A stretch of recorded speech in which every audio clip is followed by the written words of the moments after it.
Okay, now Destiny was shown at the Sony press conference. It's coming out soon.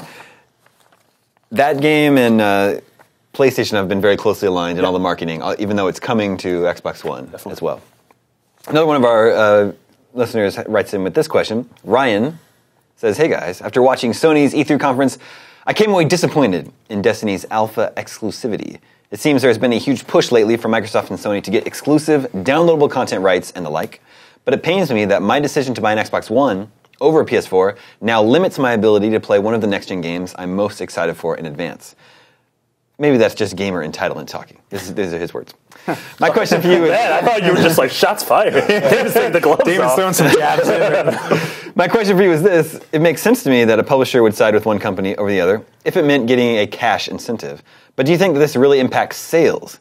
Do gamers let this sort of thing, exclusive in-game content, sway their purchasing decision? Or is it just something that bigwigs do behind closed doors that negatively impacts consumers? Yeah, I mean, it absolutely impacts sales, so they wouldn't do it. Well, so I wonder. So Watch Dogs had 60 minutes of exclusive content on PlayStation. Yeah. I wonder, do we know? Did it sell better on PlayStation? I would imagine it sold better on PlayStation just by matter of fact that there's more PlayStations out there. Yeah. I mean, it's so weird with a lot of these games like Watch Dogs and Assassin's Creed last year. Like, if a game is already 40, 50 hours long, I really don't care if there's an extra hour. Damon, you've been playing a lot of Watch Dogs, right? Yeah. How many hours in are you? 15? 15? Yeah. Me too, right? Do you know if you've played those 60 minutes yet? No, I don't. Because I have no idea. I'm like, something would have to pop up and be like, you're having fun, they're not having right now. And I'm like, oh, thank you. I didn't know that. Yeah, I think this is like, I think it's pretty bad. And I think it's sort of like the opposite of where we should be going. Like, it makes no sense to me that these companies work so hard to get this parity across all platforms. And at the very end, they're like, okay, so everything's it's 60 frames per second, it's 1080p on everything, we've gotten it, and you get an extra level. Like, whoa, wait, why? Yeah. Why? There's no reason for it. It's always that's money. It's money, yeah, but it turns into nothing but like fodder for fanboys and console wars and message boards, and I can go, well, you don't have the Destiny Alpha, but I do. And it's like, well, I didn't do anything to not get that. It reminds me of the pre-order bonuses from different retailers. So you need a spreadsheet of like, okay, there's all these different pre-order bonuses that you get on different retailers, the Amazon version, the GameStop version, the Best Buy version. But then there's also different stuff on the PS4 and Xbox version of the game. Yeah. Like or maybe it's not different. Maybe the Xbox just gets it a month later, and it becomes like almost impossible to keep it all straight. It does make one yearn for the days when you just bought a game and everyone got the same game. Everyone got the same thing. Yeah, and it's funny how sort of fickle it is as well, because for the past few years it's been Assassin's Creed on Sony consoles gets the exclusive content, and now this year it's like, whoa, Assassin's Creed was at the Microsoft conference, and when there was hands-on, it was on Xbox. So, that's what I was going to say. Is this is usually a big package deal. Sure. Not to get too inside baseball, but it's not just the 60 minutes of exclusive content. It's the 60 minutes of exclusive content. It'll probably get the DLC maps a month early. And when the commercials are shown on television, it'll either show the Xbox or Sony logo at the end. Yeah. And that's usually all one big thing that they lump up and package together so that you associate, Assassin's Creed with one console or another, or Destiny with one console or another. It should be, just look at the games, especially if they're online, and look at, like, where are my friends going to play it? Yep. If they're going to play, 60 minutes isn't going to remove me from my friends. If my friends are playing Destiny on Xbox, I think it's kind of a devious thing to do to people who are on the fence between consoles, this game looks really cool. Yeah, it really does. Because say, for instance, and they do this a lot with Assassin's Creed. They do it with Call of Duty the most, right? Where they're just sort of like, Xbox gets the new maps a month before PS4. So if I'm on the fence between a PS4 and an Xbox, I'm like, I have to spend $400 on one of these things, but this comes a month early. And $400 to a gamer is like buying a car to like a dad, right? Yeah. And it's sort of like saying, if I'm going to go out and spend all this money, right, Justin, Dad? I don't even know. You're making a lot of strange analogies. But if I'm going to go out and buy this big purchase item, like, am I doing it because it gets something 3 weeks earlier? Like, you have a game console for years and years and years. Yeah. Like, I do think, I agree with all you guys. I don't think this is healthy for the consumers. His original question was, does this make an impact? I think absolutely it does. Yeah. I think Sony and Microsoft have to work very, very, very hard to differentiate their consoles in the mind of the gamer. Like, it's a challenge. But because the consoles are very similar now. Oh yeah, right? Internally they're extremely similar, and so, software-wise, I mean, I think there's going to be less and less third-party exclusives going forward. It's also, and that's the thing. Like,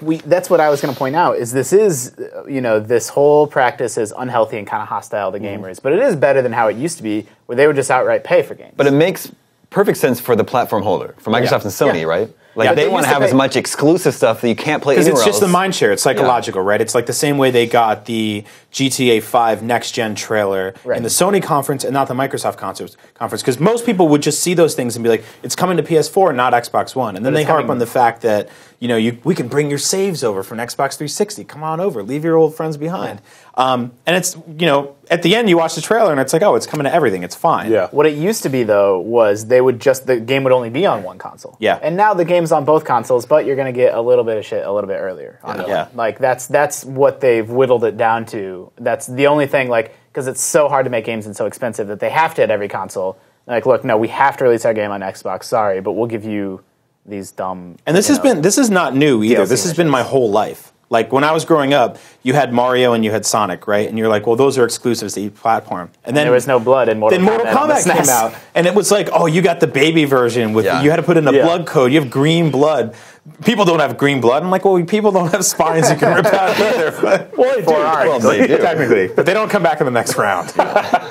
I think it's interesting that Call of Duty is really closely aligned with Xbox. Yeah. They're the ones that have that agreement in place, and Destiny is really closely aligned with PlayStation, and they're both Activision games. So it's like they're totally willing to just go wherever whoever hands them a bigger bag of Yeah, apples. Big Daddy Activision above's Yeah. like, oh, I don't care. I also feel like Take this whatever you want. matters more at the beginning of a generation when a lot of people still, either have zero or only one console. Yeah. But in 2, 3, 4 years from now, when most hardcore gamers are going to have both consoles, it's going to matter less. You're set in your ways by then. You're like, Yeah. you're not, You're set in your ways by then, either kind of even more so or less. You just have them all. Yeah. So it's like, well, Yeah. whatever.